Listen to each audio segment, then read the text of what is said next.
all the way back, but I see that Wendy Hickson and Gackus World, Beetle Guy, Laura Taylor, Hobby Strange Pets, Portes here. Hope everything went well. I saw on your post, so hope you're feeling good. Don't want to disclose details here. Leave that to your discretion. Bichoverse, love it. Bicho in the sense of bug, like in Portuguese, bicho, like that. That's pretty awesome if that's what you're saying. Champbara, Sandy Sizemore, Mantis God, Frank the Tank, Winter. Wow, we got a lot of people in here already. Pretty nice. Sean Meister, Frosty Inverts, Mr. and Mrs. Morelia. Hello, Cody. And is there anybody I missed? Probably. I'm trying not to miss anybody, but welcome. Glad to see you. Just wanted to show you which shirt I'm wearing, my Isopod Kaiju shirt. So I'll stand on a chair so you can appreciate the isopodiness of my shirt. I love it. This was a shirt sent to me by Martin at microvarium.com along with the Isopod Mansion. So if you haven't seen that video, check it out. Pretty cool shirts and merch they have there in addition to enclosures. So let's see. Hobby Strange Pets might be getting morning geckos. Well, that's coincidental because Sandy had a question about morning geckos today on Patreon. So we're going to be talking about that. Zepmaster making fruit fly cultures, and look who popped up. That's awesome. And McKay Flurry, welcome back. Ruben, hello. Oh, excellent. Heaven, I see your message. Sending them out tomorrow. Awesome. I will look forward to that. I'm not going to disclose exactly what's coming out, but we are conducting a trade. We're in the middle of it, and you'll be learning more about that in a video. And oh, Champ Bara is Brian B on Patreon. Awesome. Welcome. Good to see you here. Glad you made the live stream.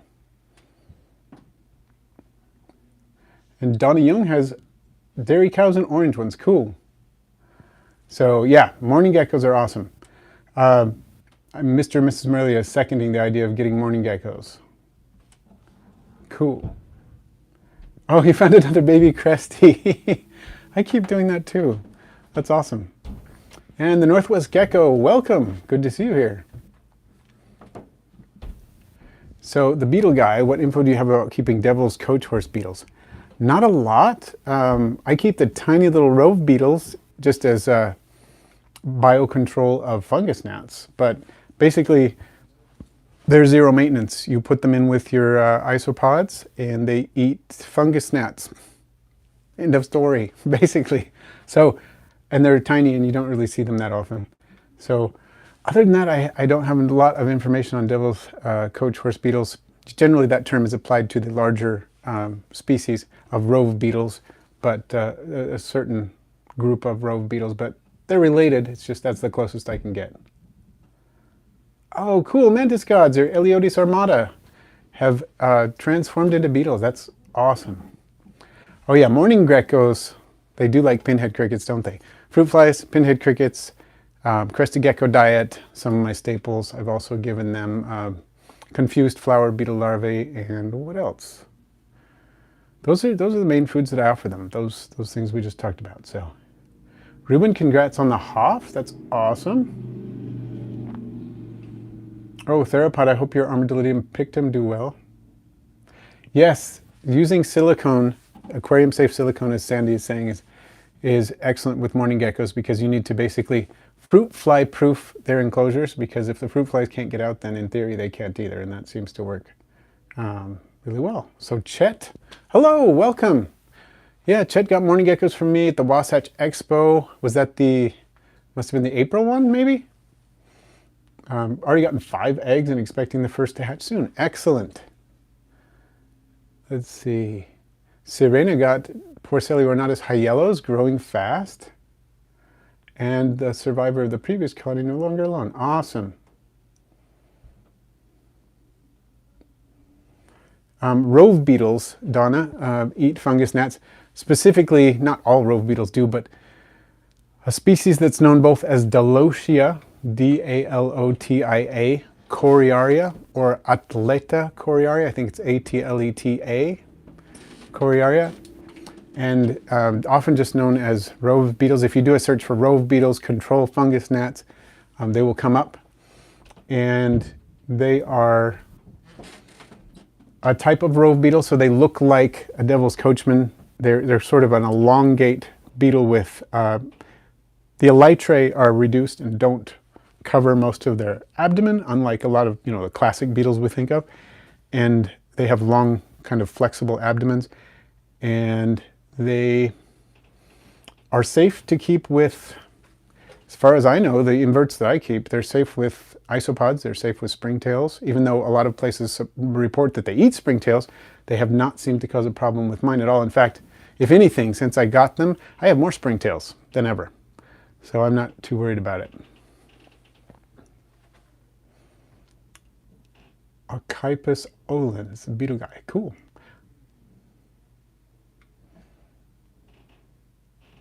Yeah, this is what I do though with the Exoterras to make sure that you can still open the door. If you wrap the moving doors in plastic wrap and then close the doors and then apply a bead on the outside of the place between, on the joint where the door swings, this part, I hope that makes sense what I mean, and you apply the bead of silicone right along there. Then you let it dry completely, and then you can carefully and slowly peel the plastic wrap off, and it doesn't adhere very well to the plastic. It adheres much better to the glass as long as the glass is really clean. And then what you basically have is a gasket of a kind of gasket, and then it works to keep the mourning geckos and fruit flies in your enclosure much better than not having it there. And you have to be careful, otherwise it can look super ugly. So be warned, but it can be really useful, and it will eventually come off, but it can last years before it does. So Ruben, somebody just very forcefully got rid of their isopods? Is that what's going on?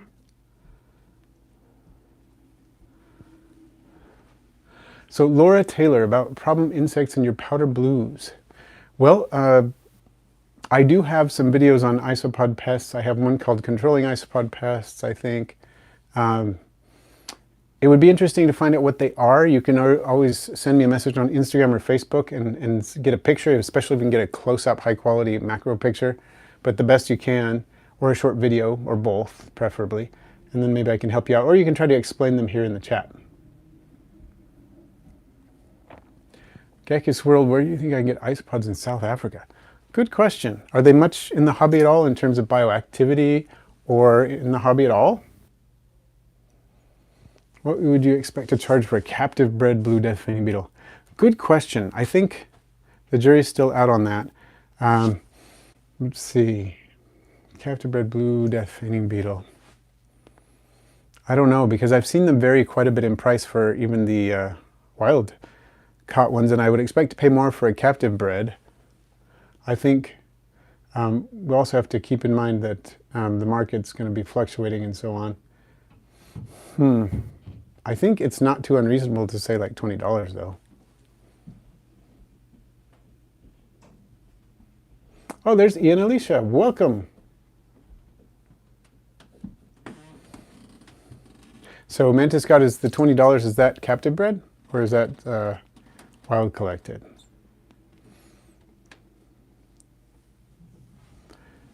What do they look like, Laura? Can you think of how to describe them in terms of how they differ from springtails?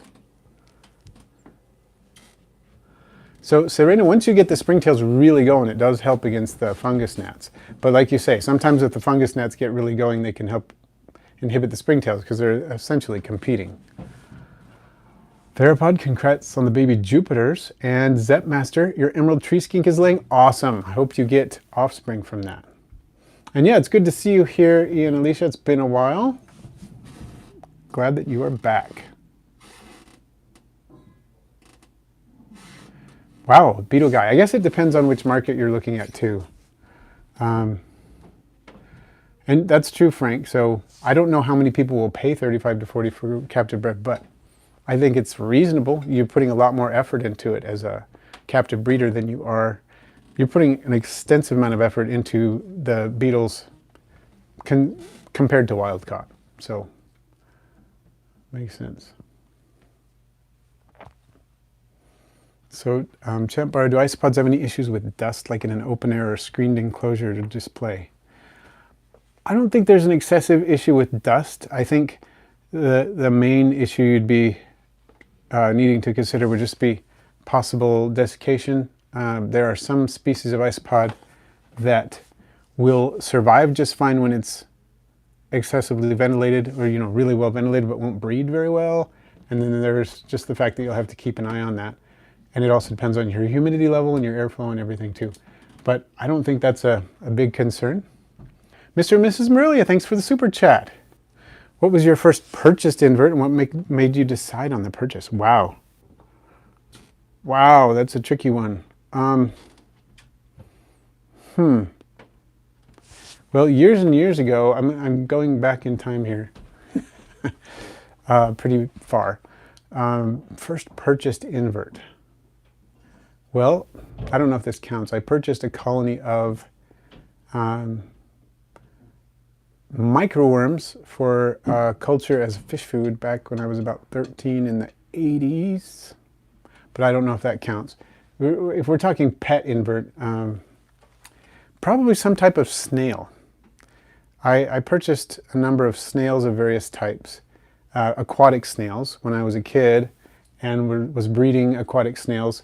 Things like ram's horn snails. I had some apple snails, probably some mystery snails, Malaysian trumpet snails, that kind of thing. And I was interested in those snails, of course, as an aquatic cleanup crew, but also just interested in general because gastropods are cool. So that might be it. I'm pretty sure I purchased some shrimp when I was a kid too, but I'm not entirely certain about that. So it's been a while. I think many of the invertebrates that I kept as a kid were caught in the wild, but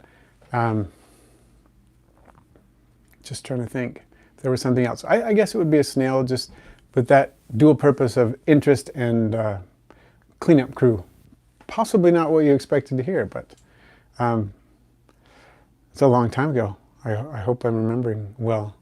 I also purchased triops way back then, triops eggs, and grew up some triops, or tried to, at least. And if you go back far enough, I purchased sea monkey eggs and grew those up. So maybe that was even before some of those other things I talked about.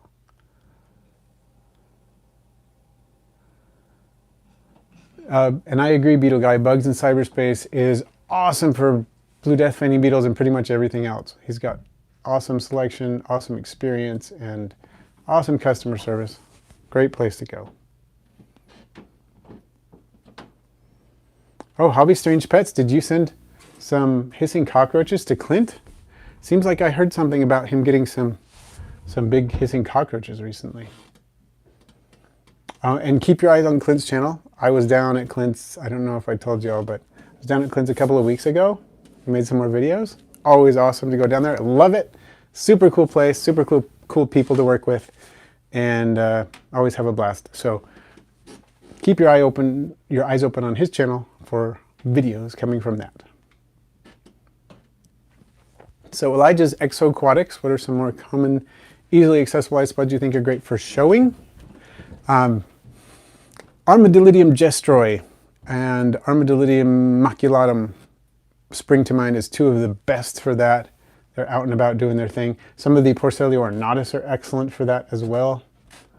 There's three possible choices. I'm going to give you Porcellio laevis milkback or Porcellio laevis dairy cow as well, and Porcellionides pruinosis. If you get some cool patterns or colors, or you do like the party mix that has all the different versions of them and put them together, it's awesome. They're a great show species. Even though they're small, they're very colorful, very, very active, have an incredible feeding response. So those are some of my top picks. So Ruben, I have never actually fed pest snails to isopods, but I guess that makes sense. Okay. Best herbivore bug besides millipedes or isopods? Are we going strictly with the definition of hemipteran bugs or just any kind of invertebrate? Does it have to be an arthropod? Oh, Warren's here too. Okay, so pet invert, yeah, I guess it would be those snails then, Mr. and Mrs. Morelia, because I considered them pets. And I know that's been a really long time ago, but. And then as an adult, when I started getting back into inverts other than aquatic snails and stuff, because I've kept a lot of aquatic snails, I've kept corals, kept and grown several types of corals, marine shrimp, as well as various aquatic shrimp and stuff. I've had shrimp nonstop since about 2004, and before that I had shrimp for a while before that too. So been keeping shrimp for a while, but that was not my first invert, I guess. It's been a while.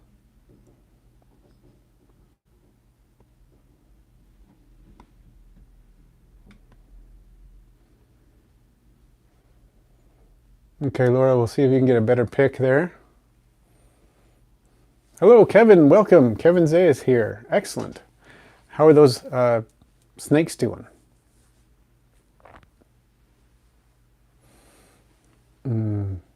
Okay, so Elijah, if you're showing dairy cows, powder blues, Dalmatians already, yeah, get some Gestroy in there. Would be a good one. And hissing cockroach is a good herbivorous bug, although I'd call them more omnivorous. They can subsist on mainly vegetarian fare, though, I suppose. Giant purple isopods, Lucky Smith. Now that's the problem with common names. Giant purple, there is a Cubaris, or at least Cubaris species, known as something like that, giant purple. Could be that one, but I'm not sure if it's, does it appear to be a Cubaris species? And Mr. and Mrs. Merrily. Okay, yeah, nerites, yeah. I really like nerites. I can see one of my nerites right now. I have an Opaiula, 2-gallon Opaiula aquarium, super low tech, no filter, no anything. It's just brackish water, substrate, lava, shrimp, and one nerite snail. And the nerite snail has been in there for years. I'm not, how long has it been in there? Good long time. Probably 3 or 4 years. Maybe longer, probably longer to be honest. Been in there a really long time and it's doing well. Those olive nerites are pretty tough.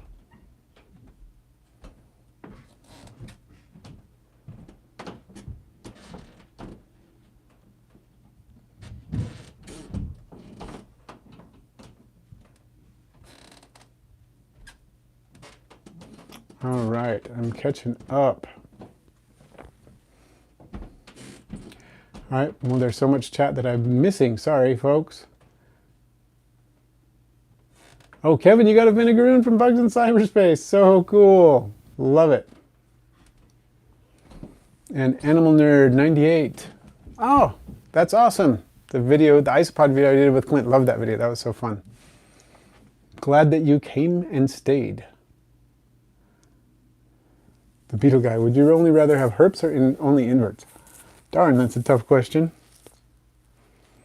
I don't know. If I had to separate them, I feel like that's an artificial separation because, you know, you've got bioactivity for your herps in many cases. So you should be able to keep both. But, I don't know.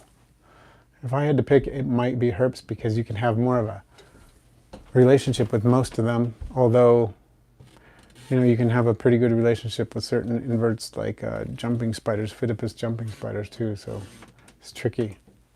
But then you don't have any Phidippus jumping spiders with lifespans like some of the snakes. They can live for 40 years or more, so there's that.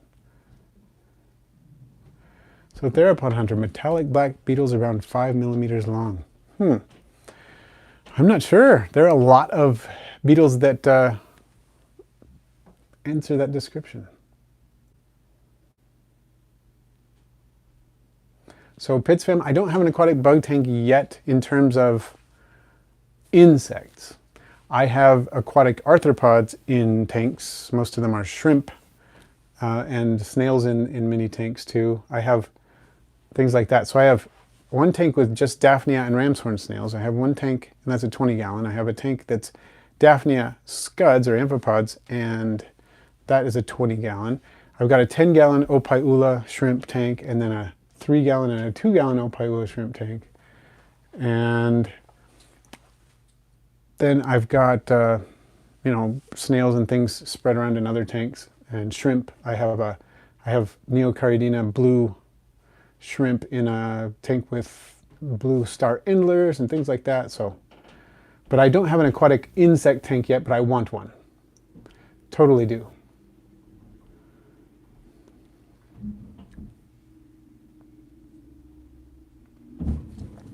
So McKay Flurry, I have seen scale growth on fish before that have lost scales in particular area, and it may depend on how the injury occurred and how deep it is and so on, but I have had fish grow scales back in the past. And Veranid Guy, welcome back.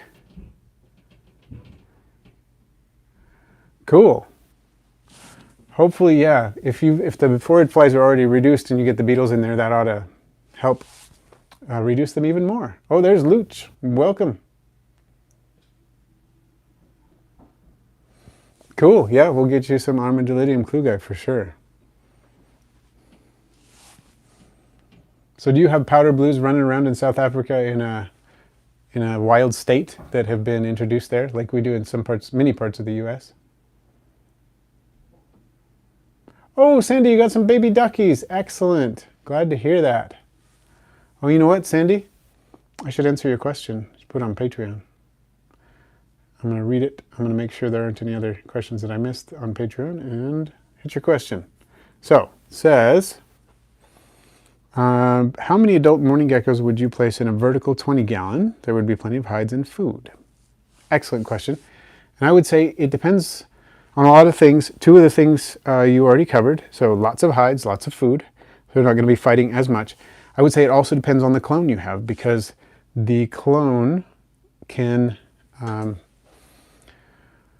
help dictate the aggressive nature or lack thereof for the mourning gecko. So if it's a more aggressive clone, you probably either want to kind of pack it a little bit so that their violence is kind of reduced by the fact that there are a lot of them in there, not overpopulated, but increase the numbers a lot, or keep the numbers a little lower so there are more territories for everybody.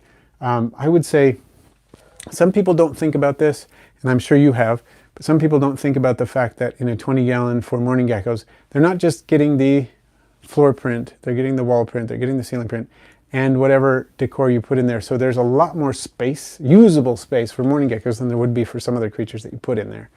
So I would say you're probably safe with 8 to 10 adults in there if there's plenty of space, and if you don't notice excessive aggression. I would say you have to monitor that, because individuals vary within a clone in terms of aggression. They do. It's a thing.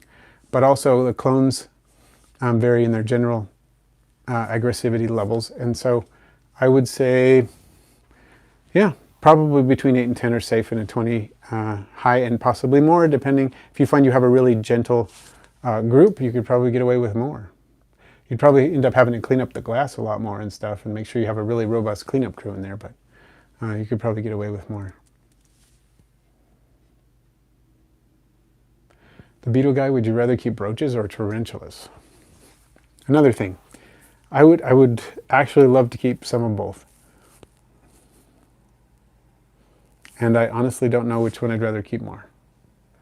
But some of both would be kind of awesome.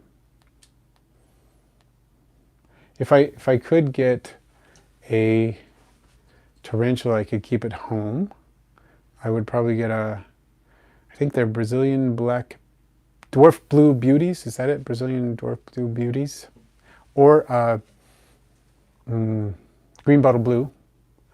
And if I could get roaches, there's so many different species. I think I'd like some of the pseudoglomerous, the emerald roaches.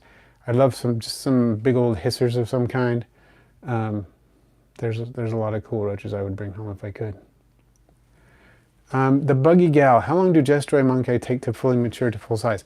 Well, I just about saw that whole process. When I first got my first Gestroi, they were tiny. Someone was getting rid of a culture and someone else purchased cultures, and we came and did kind of a trade. And I had to go through this culture that didn't have any adults in it. It just had tiny little things that were like 1/8 of an inch long at the largest ones, and a lot of them were smaller than that.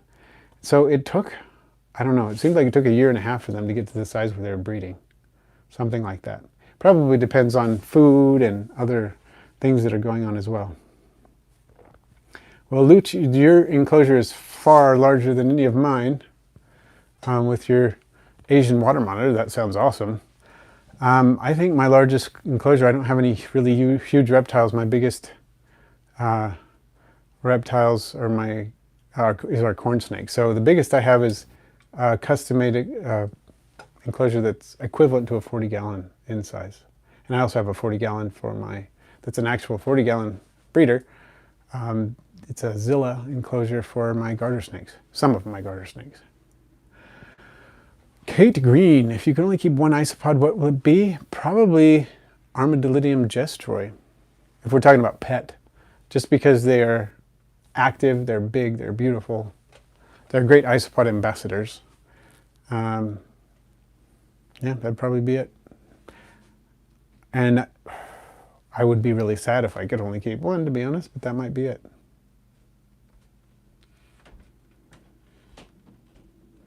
The buggy gal. Glad my videos were helpful. Excellent. And Ruben, congrats on the pack chongs. Oh, Luch, you have stingrays. That's so cool. We can't keep stingrays in my state, but they're awesome.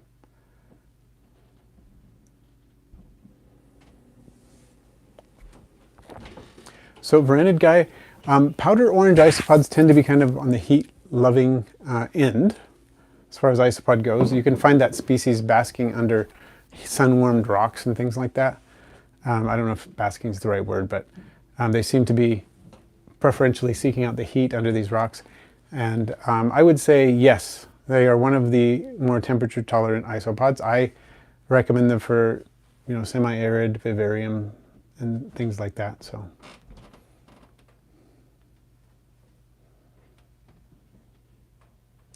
And Luch, yes, my wife has asked me not to have any roaches or tarantulas in the house.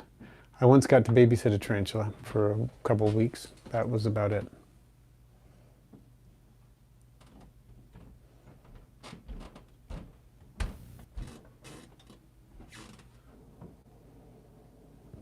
Oh, Mantis God, yeah, the isopods and roaches seem to be an excellent combination. Kyle at Roach Crossing has been working with that for quite a while, and he finds that if he wants to raise like a Cubara species of isopod and doesn't want to worry about it too much, he puts them in with certain isopods, or certain roaches. Like he puts, I remember we talked about this in one of our live streams we did together about communal invertebrate enclosures for feeders and stuff like that. He will put rubber duckies in with hissers, and the rubber duckies go crazy and do exceptionally well in with the hissers because they will eat the hisser frass, they will eat the leftover food of the hissers, they'll eat the molts, that kind of thing.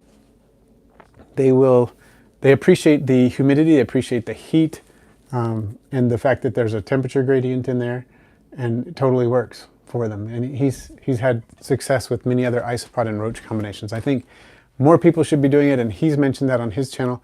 More people should be doing it. So if you haven't checked out Kyle at Roach Crossing, he does a live stream every Thursday. And his website's great. I've purchased a lot of my critters that I have from him. My orange nazatum come from some that he isolated. He's actually one of the 2 people who helped isolate the American Land of Magic potion. And I believe the same is with Orange Vigor and several other isopod lines out there. So he's been working with isopods forever and roaches forever. And he's good at making combinations with them. So.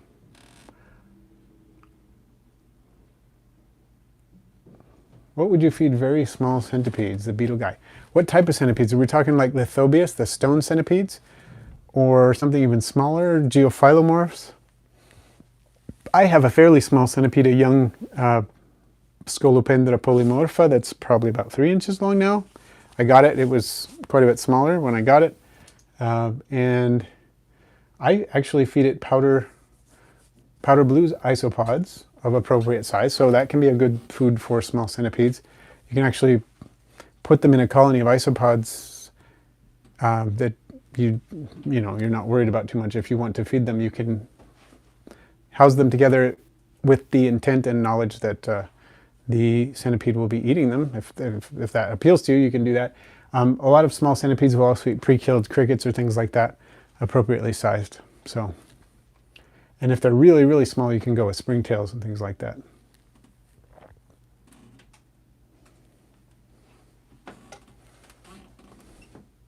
So Laura Taylor, powder blues and mixed don't seem to care for the Repashy morningwood or bug burger.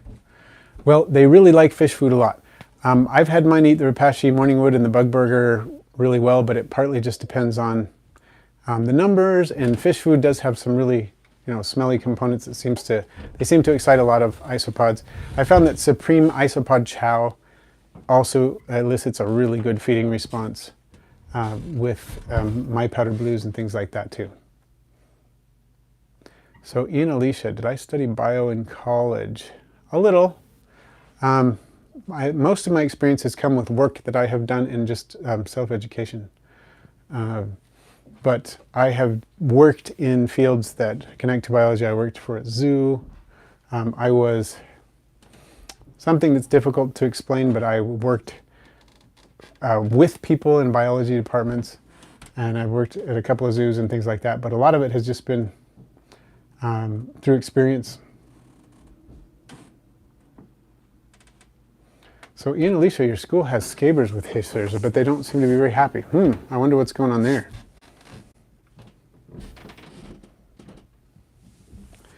Sirena maris, are there other inverts besides roaches that make great neighbors with isopods? So in addition to roaches, springtails, some people have had success with certain types of snails. I have a vivarium in which I have isopods and snails, a very small species of snail. That's a crested gecko vivarium there, and the snails and isopods seem to get along all right. But I haven't done it with large snails of any kind, really extensively, at least, not experienced with that extensively. Let's see, other inverts. Here's an interesting one that some people have been working with, and that is certain isopods, not all, but certain isopods seem to do well with Venoni sei, the harvestman. I'm experimenting with actually some Venoni sei harvestman in with bumblebee millipedes, and so far it's looking pretty interesting. So Russ, what's the biggest Scolopendra polymorpha you had? Not terribly big, probably 4 or 5 inches. I haven't had a big one ever, really. I would love to have Scolopendra heros. When I was out in Arizona last year, it was last year, with Sky Island Adventures, I found one. I flipped one, and I think it was Peter who caught it. I flipped it, and I was tempted. But I think the venom might be a little bit, it's not super bad, but it might be at the point where my wife would not be entirely comfortable with it. And they get a lot bigger than Scolopendra polymorpha. They're amazing. But polymorpha is cool too.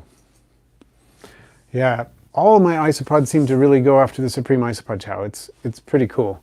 I have only seen very few foods that they will go after like they go after that stuff.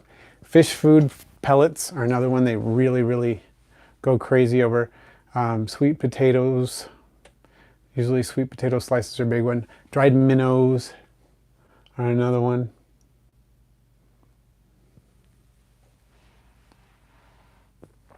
So the beetle guy, mealworms, or their beetles damaging molting isopods or vice versa. Well, Oren mentions in his book, he does not think that isopods should be kept with exposed beetle pupae. He says they will go after the exposed beetle pupae. I have kept superworms and isopods together in colonies where they were both breeding, but in those cases these superworms will bury themselves in a pupal burrow, I guess you could say, and seem to separate themselves from the surface-dwelling isopods I was keeping them with. And that seemed to work. I don't know, I feel like mealworms, you'd have to have quite a humidity gradient in an enclosure where you have both mealworms and isopods, because mealworms tend to like it drier than most isopods. But I'm not saying it's impossible. It could totally be done, but you'd have to make sure that was a thing. Superworms tend to be a little bit closer in their humidity requirements to isopods. They're more tolerant to short periods of dryness than isopods are, but a little bit closer. So Luch, how are your vulgarian snails doing?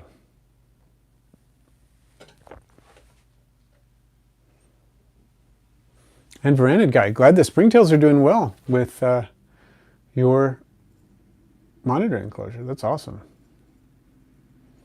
What's the size of the largest gestuary? I don't think I have a super big one right now. Maybe I'd have to measure it, but probably slightly under 3/4 of an inch. Nothing super huge right now.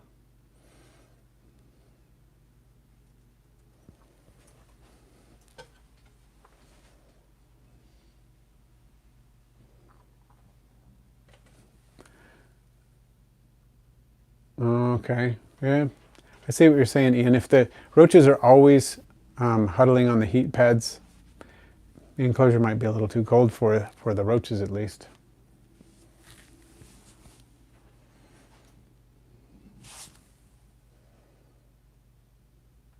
Oh yeah, the gestuary zingers, Frank, love them. I have loads of babies right now. Loads of babies. I got them from Rectastic Racks. Brandy at Rectastic Racks sent me some adults, and they produced loads of babies. Very excited about them. So Javi, you have mealworms with your hissing cockroaches. Cool.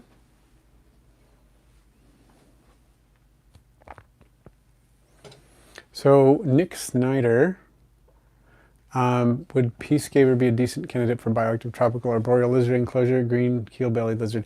Kind of depends on how interested the green keel-bellied lizards are in eating those Procelioscaber. I've met green keel-bellied lizards because Clint has some, and they're super cool. I'm just not quite sure how much they would go after the peacegaver. If they would go after them too crazily, I don't know if it'd be a great mix. But if not, I think they would work fairly well. Derek, hello. So you have mealworms and crickets together and they're doing well. Interesting. I have my bioactive cricket enclosure that I've told you about in videos before, my banded crickets, that works really well, but, and it doesn't smell. I mean, it's amazing how well it controls odor. I just replaced the substrate for the first time since, I believe, April. And the reason why I did it, not because I was worried about smell, but because there were Papyrunosis moths that were kind of going crazy in there. And I didn't want that. So I changed out the substrate to kind of reduce their numbers. The Papyrunosis moths can be good feeders too. They fly everywhere and they annoy me. And they annoy my wife even more. So Ruben, Armadillo officinalis, any tips? I do have that species, and they're breeding, doing fairly well. They're not like exploding for me, but they're doing all right, and they can live for a really long time, so that's super cool. I think they can have issues with molting, so make sure you have enough ventilation and make sure your moisture gradient is pretty clear and that they have molting surfaces under which they can hang at various angles all along the gradient. And I think that will help, because it seems to me that the problems tend to occur when they are molting. So that ought to afford them some good choices at molting time.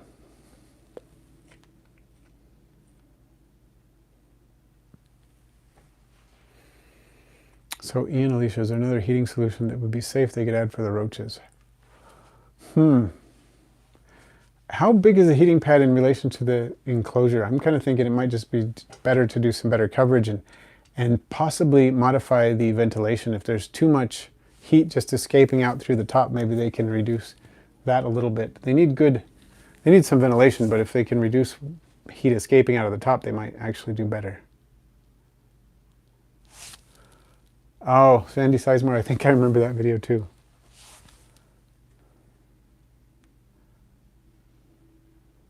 And Northwest Gecko, I don't actually have a Discord server. People ask me that, and I'm wondering if I should get one, but then I think, oh, I'm already doing so many things, and it's, you know, sounds like it could be fun, but at the same time, it might be too much in terms of just time. So Zepmaster, good information on the emerald tree skinks. They do eat the powder oranges, but they've been reproducing enough. That is good.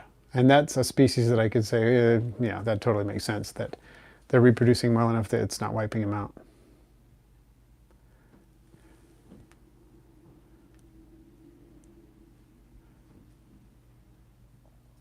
So Leo, one thing you can do to keep isopods from breeding too much is if you start out with a small number and you just limit the amount of food, and especially the leaf litter that you give them, they're not going to reproduce too much. Most species will not reproduce that much if they don't have a lot of leaf litter and they don't have too much food.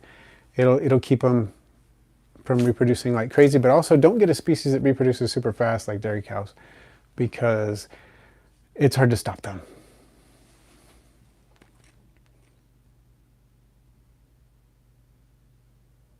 Theropod Hunter, welcome back. Other species of isopods that are like the powder oranges, ones that do well in warmer cages as cleaners. Well, Porcelia laevis, like dairy cow, actually is popular for bearded dragon owners because they're super adaptable. So even though they like fairly humid enclosures, they can also do well in fairly dry ones as long as they have a moist area. And they reproduce so fast that lizards like beardies can eat quite a few of them and it doesn't kill them off. So that could be a good option. Giant canyons, similar story.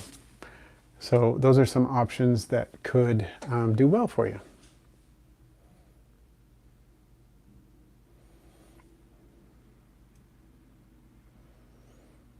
Oh, Helios. That is a good point. If I can set up the Discord server and people just chat on it and it's not necessarily something that I need to commit a lot of time to, then maybe that is something I should do.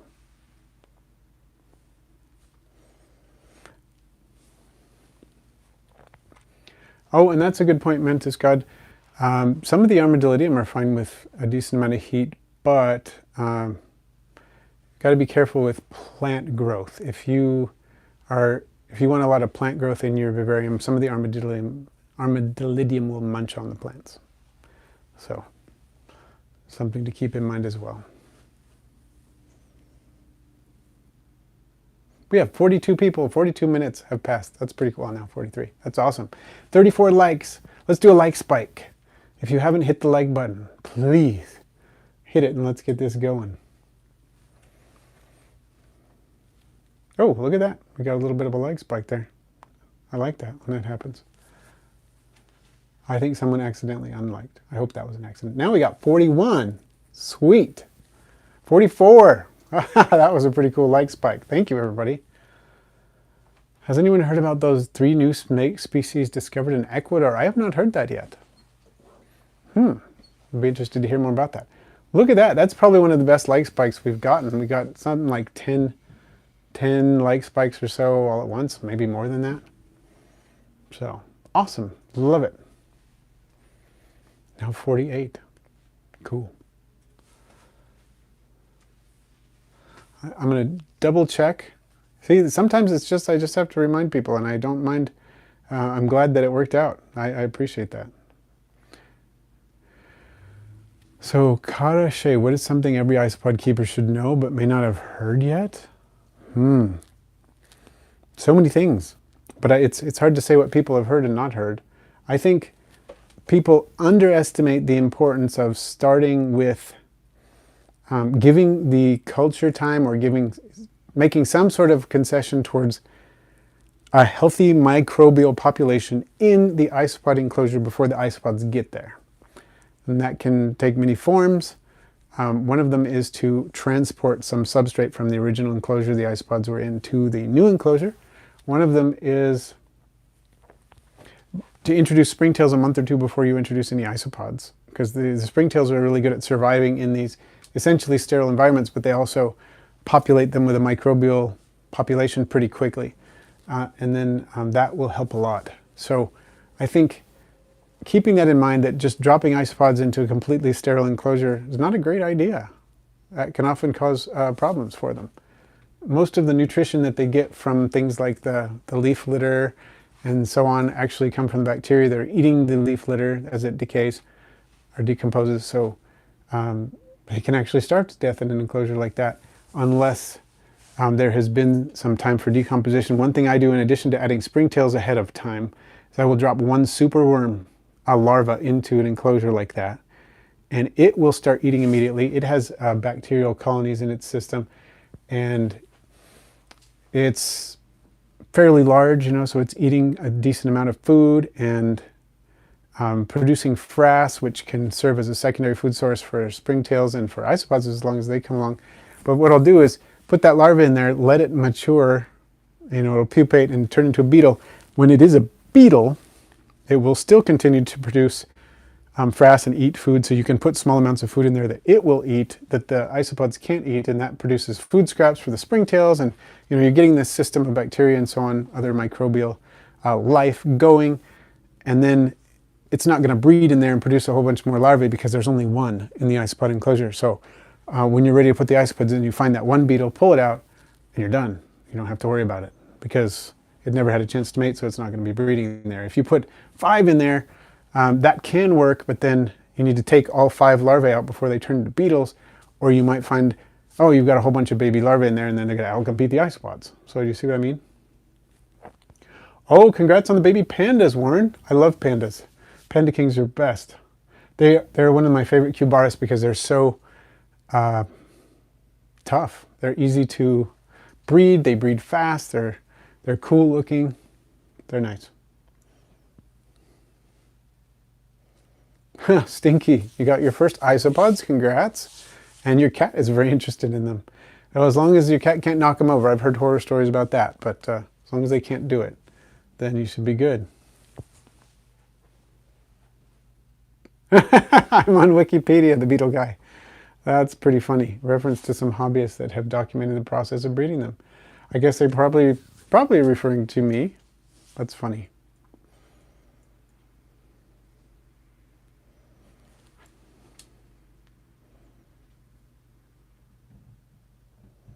Glad that the cows and papayas are reproducing well for you, Warren. Do you keep your papayas pretty moist, or do you do a strong gradient?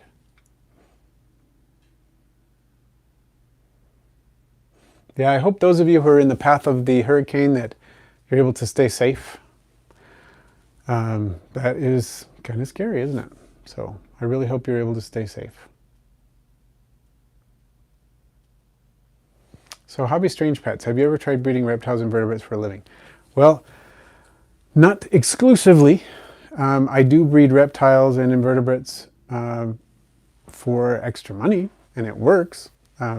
It's definitely something that helps pay the bills, you know, but I'm not doing it as my only form of employment, but it certainly helps. The baby snake money that I been producing for the last couple of years goes to paying school fees and other school-related expenses for the kids, things like that. So it works out pretty well.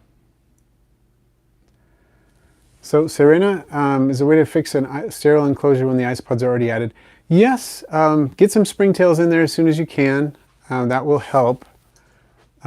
If you have some substrate from an enclosure that has the same type of isopods in it, you can use that substrate or moss from that enclosure. Or you can be careful if you have another isopod enclosure and you can carefully remove some of the moss and you see that there are springtails on it, but you know you're not putting in another species of isopod in the enclosure. Like, don't take some moss from your dairy cows or your Porcellonides pruinosis and put them in with your cubaris, because that's a recipe for disaster, for out competition, or definitely not from dwarf whites. Definitely never do that. But what I've done sometimes, I'll often do this, in fact, when I want to start a new culture, in addition to putting those springtails in, as soon as I put them in, I also put a few sprigs of moss from an enclosure that is inhabited by something like dairy cows. Because I'm never going to be upset if I look into an enclosure of something and find that there is a dairy cow, or I'm not dairy cow, Sorry, I said dairy cow. I totally didn't mean that. Don't do it with dairy cows. That was a slip of the tongue. Don't know where that came from. I meant to say rubber duckies. So rubber duckies. I will reach into my rubber ducky enclosure, take out some moss, put it in this new enclosure, and if it turns out that one or two rubber duckies show up later, not a big deal. I can take those out, put them back in with rubber duckies. Hopefully that makes sense. That's what I will often do. Ian Alicia, what is my favorite arachnid? Oh, well, jumping spiders, Phidippus, are up there, especially species like Phidippus johnsoni. Very, very cool. I love Phidippus. If I had to pick my favorite spider, probably that genus. Some of my other favorite arachnids include vinegaroons and amblypygids, like Damondiadema. That's another one. Pseudoscorpions, big fan of those. I really like scorpions in general. The pseudoscorpions are not related very closely to scorpions. There are arachnids, but not very closely related. But I like true scorpions as well. And Reuben, I have stocked my isopod mansion. I put Porcellio flavomarginatus in it. One of my favorite smaller Porcellio species because they're so active and unique and cool looking with their strong contrast of their skirt. So I think they will they'll do well in there, and they look like they're starting to breed and stuff in there. So, and Ian Ortiz, welcome. Good to see you here. So Laura, I think there are two schools of thought with treating collective leaves, moss, and bark. One of them is don't treat them at all because anything you put in there, you're going to be introducing beneficial fungi, bacteria, protozoans, and so on in your culture. So you're happy. It's a good thing. That's true as far as it goes. You could also be introducing pests like mites or small centipedes or things like that. So I would say, you probably both things are possible. I have heard horror stories of people who have accidentally introduced centipedes into their enclosure and find out the centipedes are eating all their isopods. So it happens. It doesn't always happen, but things like that can and do happen. So I would worry about that a little bit. I bake mine at even just 200 for half an hour and they seem to do fine. I've never had issues with centipedes in the enclosures. One pest that, the airborne pests can get in sometimes because, they're airborne. They don't need to worry about being put into the enclosure with substrate. But as far as other pests, I don't really get issues with that. And I guess I've had mites. I don't really consider mites a problem because I don't have them in any significant, I don't have any significant issues with mites in my enclosure. I will see a mite here or there in an enclosure once in a while, but they don't cause any problems because they're not in plague proportions because there are already robust populations of springtails in there. By the time we get the isopods in there, generally it's not an issue. So Arachnid with the mold in your springtail enclosure, if you see fuzzy mold and you're removing it, you'll probably be okay. You can also, some people just mist it down a lot and then it makes it easier for the springtails to eat, as long as it's not fuzzy bits of it sticking out that can trap springtails and baby isopods. Oh, Sandy, I am sorry to hear that dairy cow been cracked. I guess you have you got a dairy farm all over your house after that. Looks like Warren had to go. Sorry I missed that in time to say goodbye. So Hobby Strange Pets. Oh yes, I get confused with Russ Wilson on Wikipedia. That Russ, the football player sometimes. I remember I was on a chat, when you do the customer service chat with someone, and I did that, and then after that they said, I can't believe I just chatted with a Broncos player or whatever, and I was like, yeah, well, that's not me. We just have the same name. So I, let's see, where was I? Got lost. No, I'm not lost. So Ian Ortiz, what about slime mold?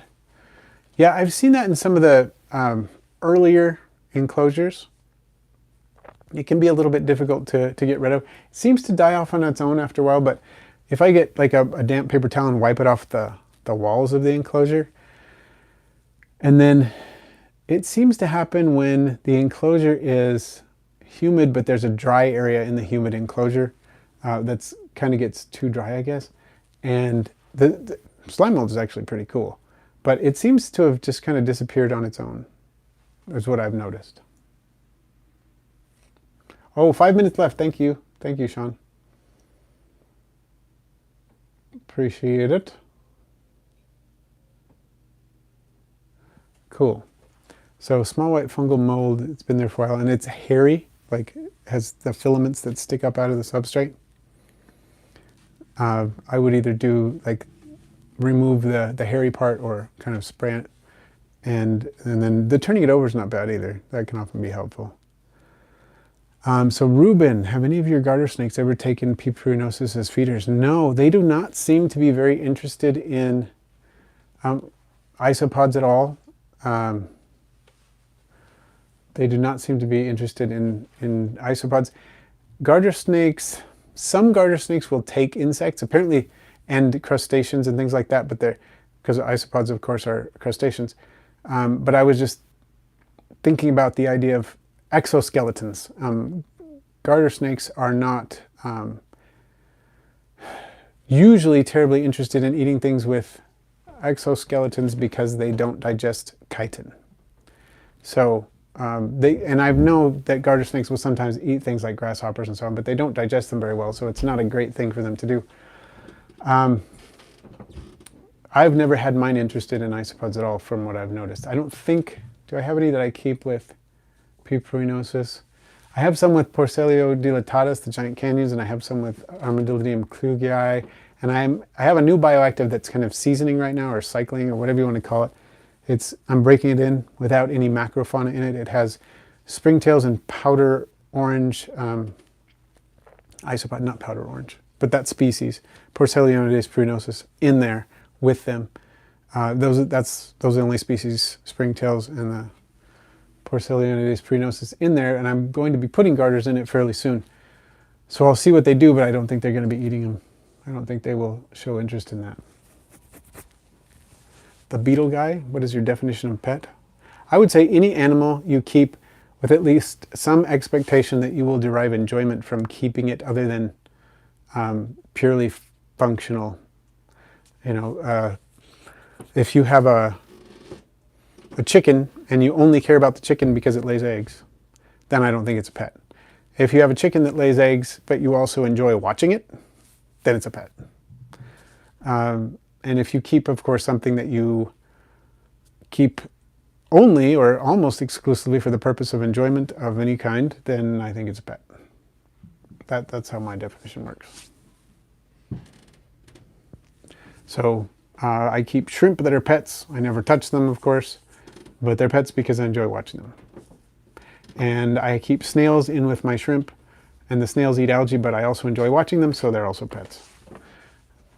I think that is a broad definition, because I think some people would say a pet has to be something that shows affection to you or whatever, and I think that's nice when animals will do that, but I don't think that's a requirement for being considered a pet.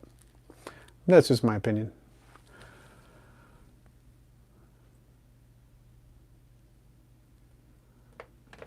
So cool. It looks like, and Mantis God, there you go. Yeah. And I have a lot of my pets I don't really touch. I don't touch my desert beetles very often. I'll touch my blue death veining beetles once in a while when I do a presentation with them.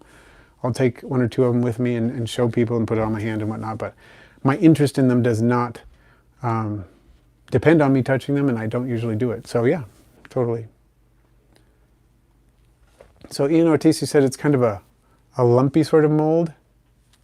Huh. So do they look like little granules?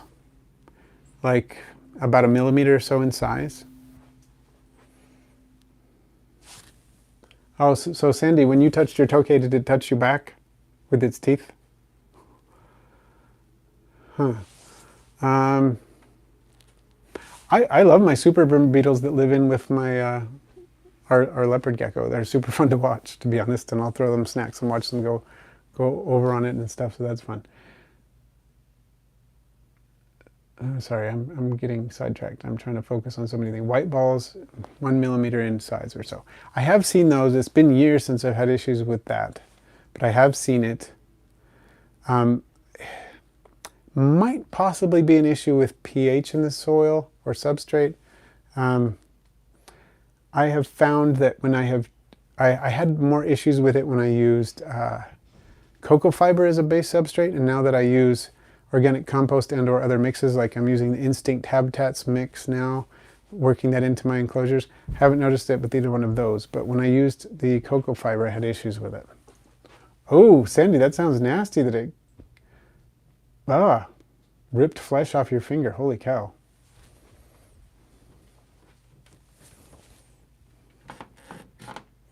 Oh, it looks like I've hit the hour mark.